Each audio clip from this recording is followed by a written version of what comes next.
everyone, Zena here, welcome back to my channel. Today's look is a party look for a birthday party, and this is the third look in my party series. So this look can be worn for any birthday party that's at night. It's definitely a nighttime look, and it still incorporates sort of a classic smoky eye, but just with a pop of blue and just making it a little bit more fun and birthday party-ish. For this look, I have used two palettes, the Jaclyn Hill palette and the Huda Beauty Electric Obsessions palette. I saw so many good reviews about the Jaclyn Hill palette, and of course I had to go out and get it. It's really good value as well, which is awesome. There's two things that I look for in a palette, or when buying eyeshadows. One is blendability and one is color payoff.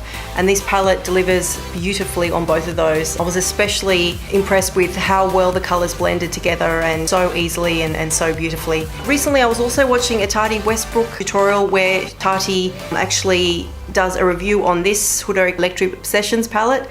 And she made a very good point in that if you are looking at the colors in this one and you're not huge on the fluoro colors, then all the shimmer colors, they're actually very similar ones are in the Jaclyn Hill palette. So this is, you know, all the more reason to get this palette here, because not only do you have those beautiful shimmer colors, but then you've also got hundreds of other colors as well, you know, and lots of base colors. And yeah, this palette is really good value for money, and I definitely recommend it. If you haven't already, please feel free to check out the other looks in my party series. If you haven't already, please feel free to subscribe to my channels for lots more colorful looks.